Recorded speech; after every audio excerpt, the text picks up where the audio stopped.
Hello student, मैं उषा यादव आप सभी बच्चों का आज की क्लास में स्वागत करती हूँ। बच्चों, आज का जो हमारी क्लास है वो है विषय इतिहास। ठीक है, इसके पहले हम लोगों ने इतिहास में पाठ 1 का अध्ययन हम लोग कर चुके हैं, इतिहास के साधन। ठीक है, आज जो है हम लोग इतिहास में 2nd चैप्टर का अध्ययन करेंगे, जिसका नाम है यूरोप और भारत। ठीक है, यूरोप और भारत, जो कि हमारा जो 8वीं का इतिहास है वो आधुनिक भारत का इतिहास है। ठीक है, हम लोग इतिहास 8वीं कक्षा में जो इतिहास पढ़ रहे हैं वो आधुनिक भारत का इतिहास है। तो अगर हमें आधुनिक भारत के इतिहास का अध्ययन करना है तो सबसे पहले हमें अध्ययन करने में या अभ्यास करने में जो है हमें यूरोप का भी जो है हमें अध्ययन करना आवश्यक होगा। यूरोप में जो भी घटनाएं घटी होंगी आधुनिक कालखंड में, उन घटनाओं का जो है हम लोग अध्ययन करना ही होगा, तभी जाके हम लोग आधुनिक भारत के इतिहास का अध्ययन जो है भलीभांति कर सकते हैं। जैसे कि आपको पाठ के नाम से ही पता चल जाता है कि भारतीय इतिहास पर पढ़ने वाले यूरोप का प्रभाव, इस पाठ में हम लोग अध्ययन करेंगे कि भारत के इतिहास पर यूरोप का क्या प्रभाव पड़ता है। इसका अध्ययन हमें इस पूरे लेसन में करना है, यूरोप और भारत वाले लेसन में। ठीक है, आधुनिक कालखंड में यूरोप में होने वाली समस्त घटनाओं का जो परिणाम भारतीय इतिहास पर हमें दिखाई देता है। अतः आधुनिक इतिहास का अध्ययन करने के लिए जो है यूरोप में घटित घटनाओं का जो है अध्ययन आवश्यक होता है। अगर हमें आधुनिक इतिहास का अध्ययन करना है तो हमें यूरोप में जो घटनाएं घटी है उसका भी अध्ययन करना अति आवश्यक है। जैसे कि 15वीं शताब्दी से 12वीं शताब्दी का जो युग था वो था यूरोप में अंध युग कहा जाता था। मतलब 5वीं शताब्दी से 12वीं शताब्दी का जो युग यूरोप में था, वह यूरोप में उसे अंध युग कहा जाता था। अंध युग का मतलब होता है कि रोमन साम्राज्य के पतन के साथ ही जो है पश्चिम यूरोप में सामाजिक, धार्मिक और संस्कृति का जो है पतन हुआ। तो अब जो हम लोग पढ़ने वाले हैं पुनर्जागरण युग काल, ये जो आप पिक्चर देख रहे हैं ये उसी कालखंड का है। मतलब ये जो पिक्चर है 1300 ईस्वी से लेकर 1600 ईस्वी का है, जिसमें आप जो ये पिक्चर जो देख रहे हैं पहला वाला, ये जो पिक्चर है ये जो है वहाँ की स्थापत्य कला है, पुनर्जागरण कालखंड की जो है कला है। और ये भी है पुनर्जागरण खंड की जो स्थापत्य कला, कौन कौन सी कलाओं का जो है निर्माण हुआ था, ये सारी कलाएं हैं। उसके बाद आप देख रहे होंगे पुनर्जागरण युग के विचारक, ये जो है पुनर्जागरण युग के विचारक है। ओके, और ये सब हमारी ऐतिहासिक वस्तुएं और किताब है। आगे हम देखेंगे आधुनिक कालखंड में यूरोप में घटित होने वाली विभिन्न गतिविधियों अर्थात घटनाओं का परिणाम भारत पर दिखाई देता है। अतः आधुनिक भारत के ऐतिहासिक कालखंड का अध्ययन करते समय यूरोप में घटित घटनाओं का अध्ययन करना आवश्यक होता है। जैसे कि मैंने आपको पहले ही बताया है कि अगर हमें इतिहास के आधुनिक भारत के ऐतिहासिक कालखंड का अध्ययन करना है तो हमें यूरोप में घटित जो आधुनिक कालखंड में जो यूरोप में जो घटनाएं घटी होंगी वो सारी घटनाओं या गतिविधियों का हमें जो है अध्ययन करना अति आवश्यक है। तो देखेंगे हम लोग पुनर्जागरण काल।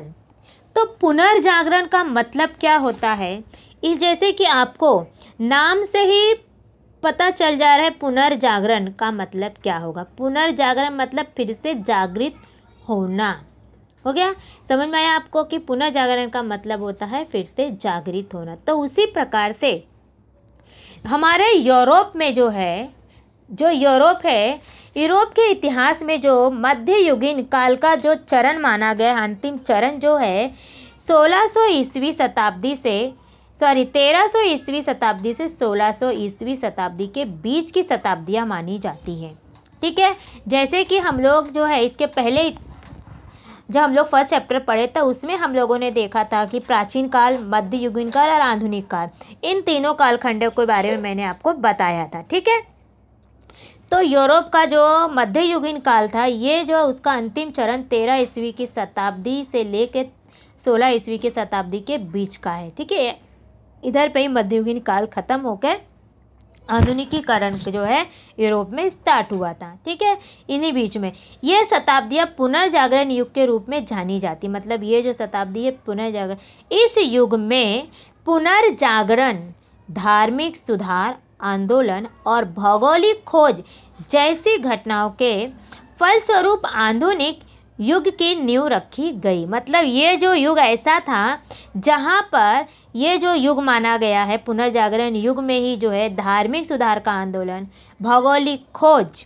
और जो है पुनर्जागरण की जो फिर से जागृत की जो भावना है, इन सब की जो नींव जो है इसी में ही जो है आधुनिक युग में जो है इसकी नींव रखी गई थी। मतलब पुनर्जागरण की जो नींव जो है आधुनिक युग में रखी गई थी। अतः ये जो है इससे ही हम क्या कहते हैं, इस युग को यह पुनर्जागरण युग कहते हैं। आया समझ में कि पुनर्जागरण युग में हमें क्यों इसे कहा गया, क्योंकि ये जो आधुनिक काल कहा गया है, इस आधुनिक कालखंड में ही जो है लोग जागृत हुए फिर से, और जो है धार्मिक सुधार आया, धार्मिक सुधार के लिए आंदोलन चलाया गया, भौगोलिक खोज किए गए और जो है पुनर्जागरण जागृत हुआ। ठीक है, आगे चलते हम कि पुनर्जागरण युग। ठीक है, यहाँ पे जैसे पुनर्जागरण युग में यूरोप की कलाओं, स्थापत्य और दर्शन आदि क्षेत्रों में ग्रीक और रोमन परंपराएं पुनर्जीवित हुई। इसके द्वारा स्वर्गीर्ण प्रगति होने में प्रेरणा मिली। पुनर्जागरण युग में मानवता को महत्व प्राप्त हुआ। मनुष्य का की ओर देखने के दृष्टिकोण में परिवर्तन आया। अभी देखिए पुनर्जागरण युग का जब परिवर्तन, मतलब कि जो युग में पुनर्जागरण युग जब प्रारंभ और पुनर्जागरण युग जब आया तो उसमें जो है ना कि धार्मिक सुधार किए गए, भौगोलिक खोज किए गए, फिर से पुनर्जागरण किया गया। उसके साथ साथ में जो है पुनर्जागरण युग में जो है यूरोप की जो कलाएं थी, कलाओं का, स्थापत्य का और दर्शन आदि क्षेत्रों में जो है फिर से जो है ऐसे लग रहा था कि रोमन जो परंपराएं थी वो फिर से जो है जीवित हो गई है। जो पहले जो है लोग छोड़ दिए थे, ठीक है, वो परंपराएं, जो लोग जो है रूढ़ी परंपराओं को जो वो छोड़ दिए तो वो परंपराएं जो है फिर से जीवित होती हुई दिखाई दी। और इसी में ही जो है इसके द्वारा ही जो ये परंपराएं जो पुनर्जीवित हुई और इसी परंपराओं से जो है के द्वारा जो है सभी लोगों का संपूर्ण जो है स्वर्गीर्ण प्रगति, मतलब पूरी तरीके से प्रगति होने से कि में जो है इसमें प्रेरणा प्राप्त हुई। और पुनर्जागरण जो युग में जो सबसे जो इम्पोर्टेंट बात हुआ था वो था मानवतावाद का महत्व, कि मानवतावाद का उदय यहाँ पे हुआ था। और इस मानवतावाद में जो है लोगों का जो एक दूसरे का देखने का जो नज़रिया जो है एकदम जो है बदल गया था। लोग जो है लोगों को धर्म की दृष्टि से या धर्म के दृष्टि से ना देखकर सभी के जो विचारों का केंद्र बिंदु जो है मनुष्य बन गया था। ठीक है, उधर पे जो है लोग जो है धर्म के बदले जो है अपने विचारों का जो है केंद्र बिंदु मनुष्य बना, मतलब मानवतावाद को उन्होंने जो है महत्व दिया, धर्म को महत्व यहाँ पे नहीं दिया गया। ओके, अब आगे देखेंगे कि पुनर्जागरण आंदोलन ने जो मनुष्य के जीवन के सभी क्षेत्रों में व्याप्त किया, मतलब सभी क्षेत्रों को में उसने प्रगति करवाई। पुनर्जागरण मतलब उसने प्रसार किया। पुनर्जागरण युग ने मनुष्य के सभी जीवन को उसने जो है भली भांति जो उसे परिचित भी करवाया। और ज्ञान, विज्ञान तथा विभिन्न कलाओं के क्षेत्र में हम पुनर्जागरण आंदोलन को देख सकते हैं। मतलब पुनर्जागरण युग ऐसा काल था जिसमें जो है ज्ञान, विज्ञान तथा अनेक कला के क्षेत्रों में भी जो है लोग जो है जागृत हुए। ठीक है, लोगों को जागृत करने का जो है आंदोलन देख सकते हैं, मतलब यहाँ पे किया गया था, लोगों को जागरूक किया गया था। और पुनर्जागरण जो आपको है, पुनर्जागरण युग की कलाओं और साहित्य में मानवीय भावनाओं और संवेदनाओं को व्यक्त किया जाने लगा। मतलब ये जो पुनर्जागरण युग में की जो कलाएं थी और जो साहित्य थे, वो साहित्य और कलाओं में जो मनुष्य की या मानव की भावना और संवेदनाओं को उसमें बताया गया, उसमें व्यक्त किया गया, उसमें जो है उनको उनकी उससे जो है परिचित कराया गया। ठीक है, और प्रादेशिक भाषाओं में जो है साहित्य लिखा जाने लगा। मतलब प्रादेशिक भाषाओं में साहित्य लिखने का एक ही उद्देश्य था कि अगर कोई भाषा जो इंसान अगर किसी भाषा को जानता है, अगर उसी भाषा में कोई चीज़ लिखा रहता है तो वो उसे भली भांति अच्छी तरीके से समझ सकता है। ठीक है, अगर कोई भी भाषा जो होती है,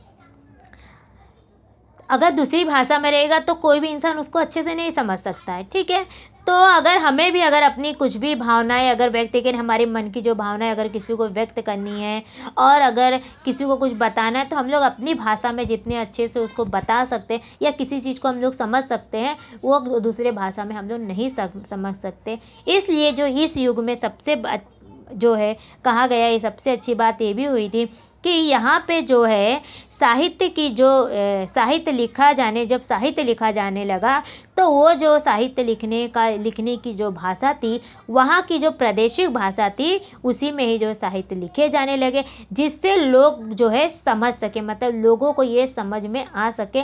जब उनकी प्रादेशिक भाषा में रहेगी तो लोग उसे समझ सकते हैं, यही जो उसका उद्देश्य था।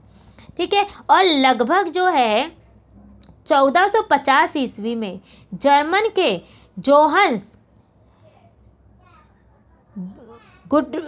गुटेनबर्ग ने छपाई यंत्र का आविष्कार किया। मतलब 1450 ईस्वी में जर्मन के जोहान्स गुटेनबर्ग ने छपाई यंत्र का आविष्कार किया। तो आपको यहाँ पे वन लाइन सेंटेंस मिलता है या फिलिंग द ब्लैंक्स भी मिलता है कि सन 1450 ईस्वी में जर्मन में किसने छपाई यंत्र का आविष्कार किया। तो आप लिखेंगे जोहान्स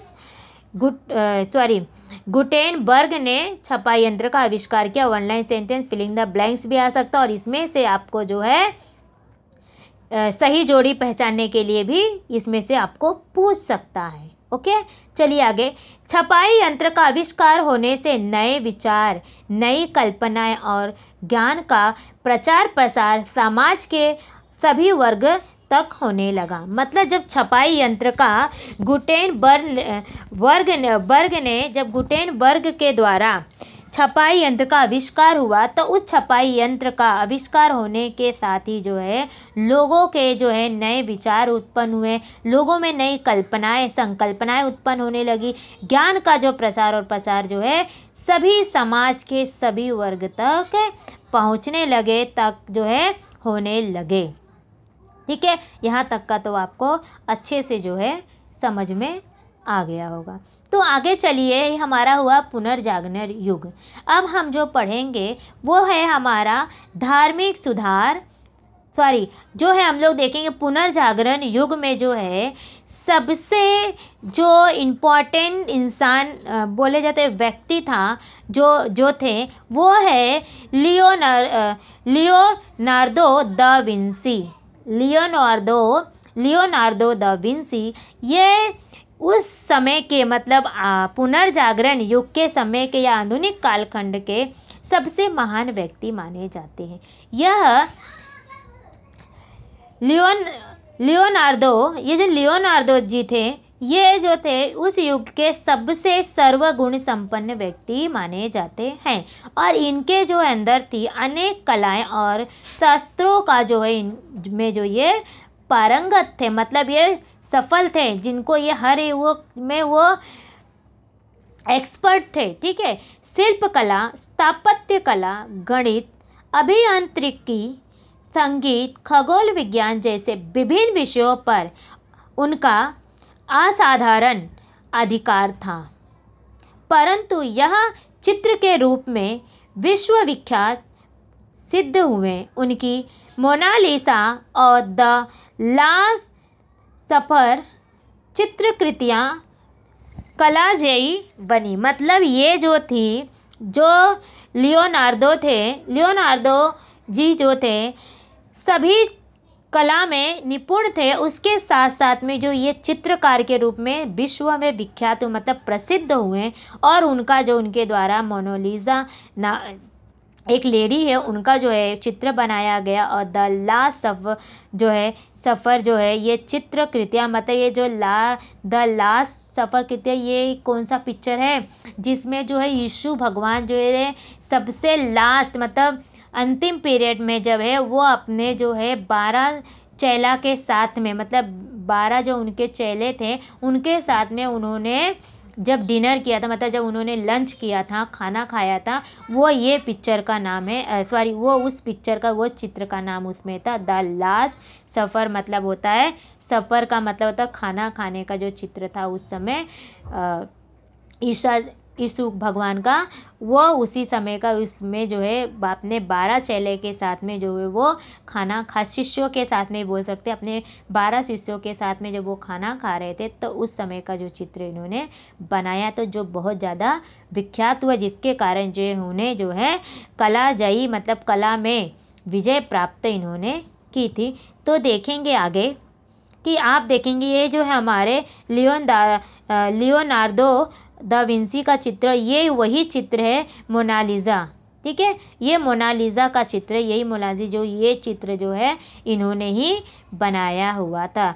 लियोनार्दो के द्वारा ये चित्र बनाया गया था मोनालिसा का। ठीक है, अब आगे हम बढ़ते हैं कि अब हमारा जो आगे आएगा धार्मिक सुधार आंदोलन।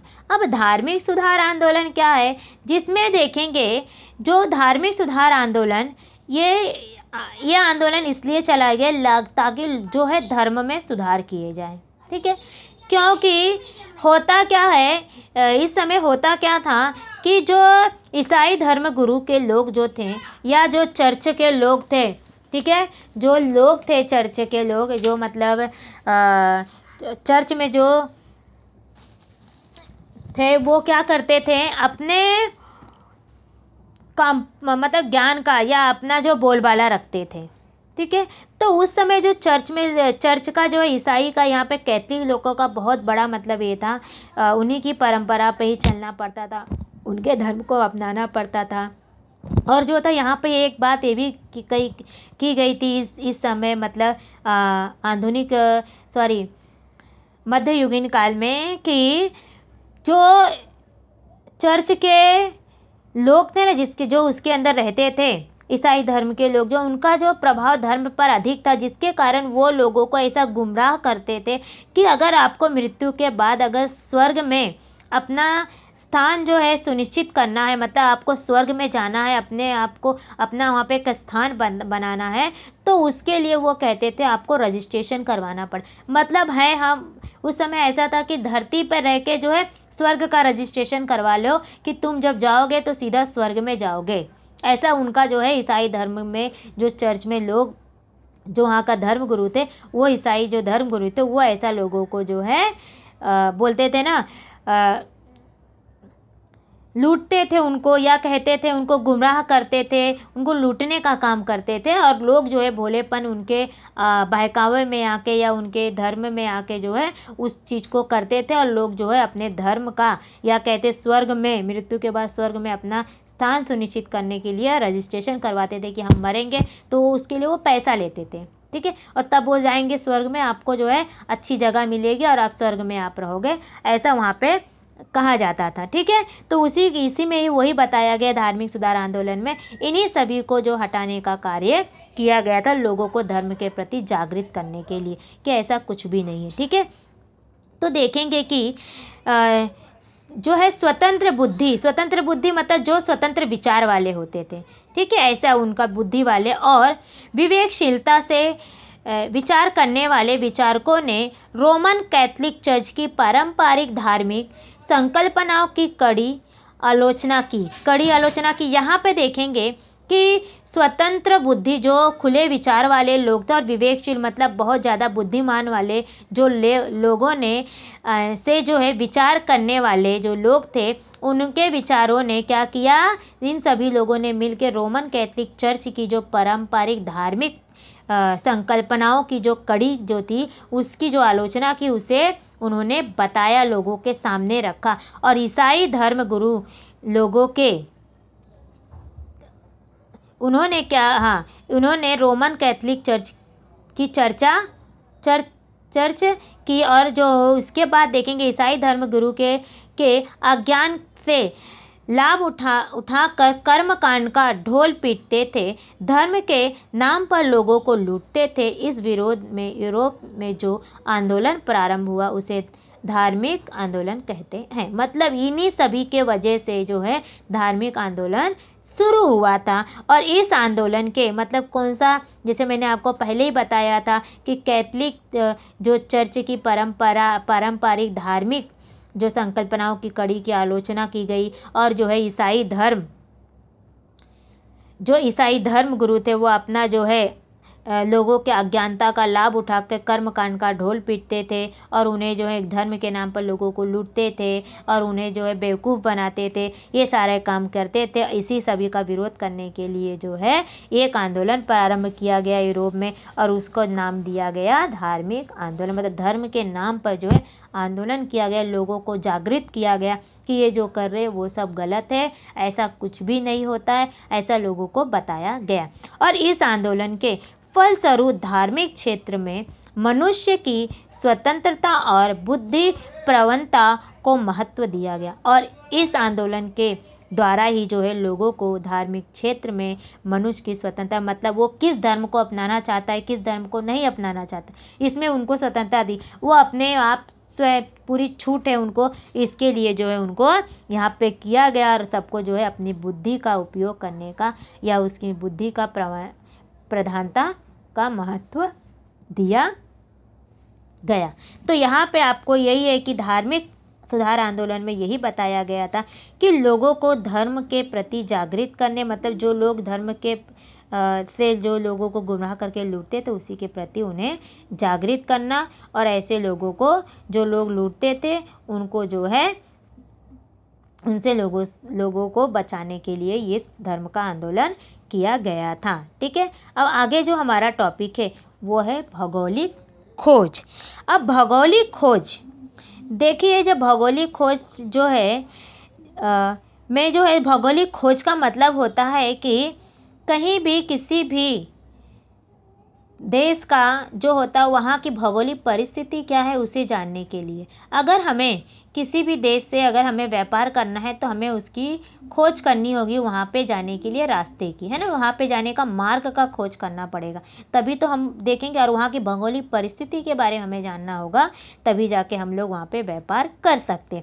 तो उस समय में जब मध्ययुगीन काल में जब कहा गया, बोलते हैं जब पुनर्जागरण युग का प्रारंभ हुआ तभी जो है 1453 में क्या है 1453 ईस्वी में ऑटोमन तुर्कियों ने 22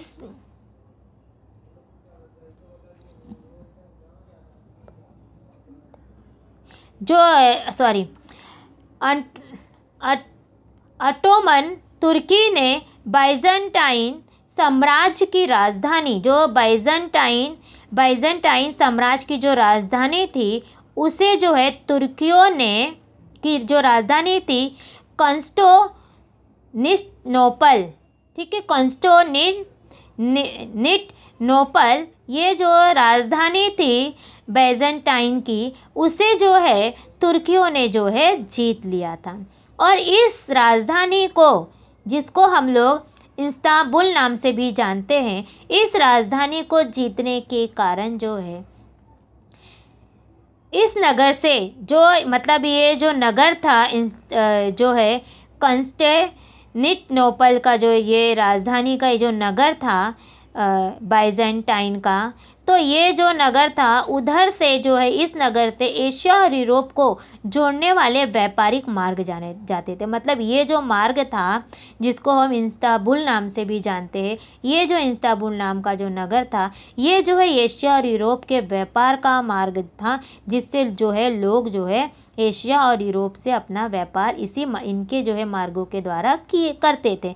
और जब तुर्कियों ने जो है कॉन्स्टेंटिनोपल को जीत लिया, तब तुर्कियों ने यह मार्ग जो है बंद कर दिया। ठीक है, मतलब एशिया और यूरोप से जो जुड़ा था मार्ग, उसे जो उन्होंने बंद कर दिया, और जिसके कारण जो है परिणाम स्वरूप जो है यूरोपीय देश को एशिया की ओर जाने वाले नए मार्ग की खोज करने की आवश्यकता अनुभव होने लगी। मतलब क्या हुआ, फिर उसके बाद क्या हुआ कि इसके परिणाम स्वरूप क्या हुआ कि यूरोप देश को जो है एशिया की ओर जाने वाले, यानी एशिया की ओर जाने वाले कुछ नए मार्ग के, मतलब ये तो बंद हो गया था कॉन्स्टेंटिनोपल जो था, ये जो मार्ग जो था राजधानी थी बाइजेंटाइन का, ये तो बंद कर दिया था तुर्कियों ने। तो फिर उन्होंने क्या किया, यूरोप से जो है अपना व्यापार यूरोप को अपनी एशिया से व्यापार करने के लिए जो उसे नए मार्ग की खोज करने की आवश्यकता पड़ी। इसके लिए इसी से ही भौगोलिक खोज का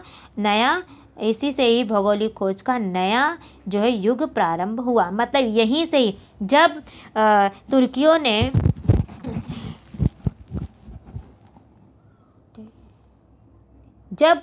ने कॉन्स्टेंटिनोपल का मार्ग बंद कर दिया था, तब जब उन्हें नए मार्गों की खोज, मतलब यहाँ पे जो है कहा जाता है कि जो रास्ता जाता था तो उन्होंने जो बंद कर दिया, तब उनको ऐसा लगा कि हमें कोई नया मार्ग ढूंढना चाहिए जिससे जो है हम लोग अपना व्यापार कर सके, और जिसके कारण उन्होंने भौगोलिक खोज का नए युग का आरंभ यहीं से ही जो है, इसी युग से जो बोला जा सकता है कि 1493 ईस्वी से जो है भौगोलिक खोज का नया युग प्रारंभ हुआ। तो आपको यहाँ पे सेंटेंस बन सकता है कि भौगोलिक युग का नया युग कब प्रारंभ हुआ, तो हम लोग लिख सकते हैं 1493 ईस्वी में नए युग का प्रारंभ, भौगोलिक खोज के नए युग का प्रारंभ हुआ। अब जैसे कि आपको बता दें कि इस भौगोलिक खोज में जब यूरोप को जो है एशिया से व्यापार करने के लिए, ठीक है, जब वो भौगोलिक खोज करने निकले, तब जो है 15वीं शताब्दी में, मतलब 15वीं शताब्दी तो ये हो गया, 15वीं शताब्दी में यूरोप के जो समुद्री नाविक थे, मतलब समुद्र के नाविक जो थे, जो नाव चलाने वाले नाविक बोलते हैं, वो भारत की ओर जाने वाले जल मार्ग का खोज करने के लिए समुद्र यात्रा पर निकले। मतलब 15वीं शताब्दी में जो है यूरोप के जो समुद्री नाविक थे, जो समुद्र में नाव चलाने वाले थे, वो भारत की खोज करने के लिए जल मार्ग की खोज करने के लिए जो है समुद्री यात्रा से निकले। तब उस समय जो है देखेंगे 1487 में, ठीक है, 1487 ईस्वी में भारत की खोज करने के लिए जो पुर्तगाली नाविक था, वो बर्थोलोमी जो नाम का एक नाविक था, उसने क्या किया, वो चल पड़ा जो है भारत की खोज करने के लिए 1487 में। ये जो पुर्तगाली नाविक जो था बर्थोलोमी, ये जो चल पड़ा भारत की खोज करने के लिए, परंतु वह भारत के तट पर नहीं पहुंचा, भारत के पास नहीं पहुंचा, वो सीधा जो है अफ्रीका के दक्षिणी छोर पर जो है वो पहुंच गया, और तभी जो है केप ऑफ गुड होप तक पहुंचा। ठीक है, वो मतलब है दक्षिणी अफ्रीका पर जा पहुंचा भारत की खोज करते करते। और फिर उसके बाद जो है 1492 ईस्वी में फिर से जो है क्रिस्टोफर जो है कोलंबस नाम के एक नाविक ने, उसने क्या किया, पश्चिम की दिशा से चलकर भारत की खोज करने का प्रयास किया, परंतु इस प्रयास में वह अमेरिका महाद्वीप के जो है पूर्वी तट पर पहुंच गया। मतलब समुद्री मार्गों से जो है लोग जो है भारत देश की खोज करने लगे। और फिर उसके बाद क्योंकि जलमार्ग जो रोड का जो मार्ग था वो तो बंद हो गया था, ठीक है, इसके कारण जो है लोग जलमार्ग का उपयोग करने, सड़क मार्ग जो है वो जो है बंद करने की वजह से लोग क्या करने लगे, जो है जलमार्ग से जो है व्यापार करने का रास्ता ढूंढने लगे। लेकिन भारत का जब ये दो लोग सफल हुए तब जाके 1498 ईस्वी में जो पुर्तगाली नाविक वास्को डी गामा जो है, वास्को द गामा जो था वो अफ्रीका के दक्षिण छोर से, ठीक है, क्योंकि अफ्रीका के दक्षिण जो है महाद्वीप, अमेरिका महाद्वीप के पूर्वी तट पर जो है था क्रिस्टोफर कोलंबस ने जो है पहुंचा था। और उसके बाद 1498 ईस्वी में पुर्तगाली जो नाविक था वास्को द गामा, ये अफ्रीका के दक्षिणी छोर से परिक्रमा करता हुआ भारत के पश्चिमी तट पर कालीकट्टा बंदरगाह में आ पहुंचा। तो आपको यहाँ पे पूछा जाता है कालीकट्टा बंदरगाह पर सबसे पहले आने वाला पुर्तगाली नाविक कौन है, तो आपको यहाँ पे वन लाइन सेंटेंस बनता कौन है, तो वास्को द गामा, यह जो है सबसे पहले भारत के पश्चिमी तट पर कालीकट्टा बंदरगाह पर पहुँचने वाला पुर्तगाली नाविक है। समझ में आया आपको? यहाँ तक का आपको अच्छे से समझ में मेरे ख्याल से आपको आ गया होगा, ठीक है। तो इस प्रकार से जो है भौगोलिक की खोज की गई थी। ओके, अब जो है अभी हम जो है इसके बाद का जो लेसन है, इसके बाद जो हम लोग पढ़ेंगे यूरोप और वैचारिक क्रांति, इसे जो है हम लोग नेक्स्ट लेक्चर में पढ़ेंगे, आगे वाले पीरियड में पढ़ेंगे। तब तक के लिए आप सभी बच्चों को मेरा प्रणाम और सभी बच्चों को धन्यवाद। अगर आप सभी बच्चों को कुछ भी डाउट है तो आप जो है मुझसे कमेंट करके अवश्य पूछें, ठीक है।